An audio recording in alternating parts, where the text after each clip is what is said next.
కోట్లు అయితే కొన్ని ఇళ్ళు పడిపోయి ఎస్టీ కాలనీలో కొన్ని అయితే మొత్తం నేలమాటమైనటువంటి పరిస్థితి. ఈరోజు ఈ చౌటపాలెంకి వస్తే కడుపు మండిపోతుంది. మొత్తం ఇళ్లలోకి నీళ్లు విపరీతంగా వెళ్ళిపోయి దానికి కారణం కొంత ఎంక్రోచ్మెంట్, అట్లాగే ఆడ కాలువలు లేకుండా పోవడం కూడా ప్రధాన కారణం అని తెలియజేస్తున్నాం. అట్లాగే ముఖ్యంగా ఇప్పుడే పెద్దలు కిరణ్ చెప్పారు, ఇది మున్సిపాలిటీలో కారణం వల్ల మున్సిపాలిటీకి సంబంధించినటువంటి వచ్చేటువంటి సంవత్సరిక ఆదాయము సరిపోక ఇక్కడ ఏదైనా పెద్ద డెవలప్మెంట్ చేయాలంటే డబ్బులు లేనటువంటి పరిస్థితి. ఈ విషయాన్ని మేము మొన్న నారాయణ గారితో కూడా డిస్కస్ చేశాం. ఆయన ఖచ్చితంగా ఇవన్నీ కూడా రేపు పంచాయతీ చేసేస్తామని చెప్పి మాట ఇచ్చారు. అది కూడా త్వరలో తెలుస్తుంది. పంచాయతీ అయితే ఎన్ఆర్ఈఎస్ నిధుల కింద అభివృద్ధి కార్యక్రమాలు చేపట్టేటువంటి పరిస్థితి ఉంది.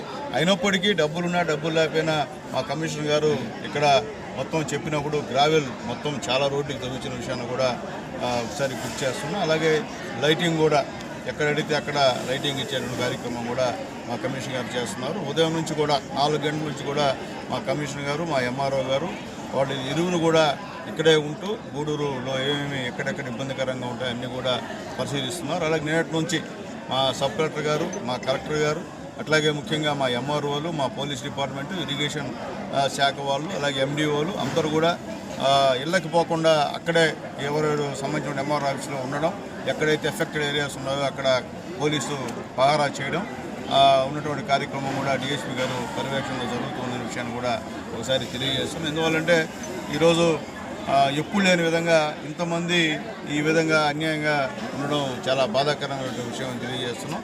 అలాగే త్వరలో ఇక్కడ ఈ చవట్లో కొన్ని అభివృద్ధి కార్యక్రమాలు మా నాయకులు సూచించిన మేరకు అవన్నీ కూడా చేస్తామని చెప్పి కూడా మేము తెలియజేస్తున్నాం. చరిత్ర సృష్టించినోడు ఇప్పుడు ఆ చరిత్రని తిరగరాయబోతున్నాడు. అబద్ధాల గోడల్ని బద్దలు కొట్టి నిజాలను రాగా మీ ముందుంచబోతున్నాడు. నిజమైన వార్తల కోసం వెంటనే డౌన్లోడ్ చేసుకోండి రా యాప్ని.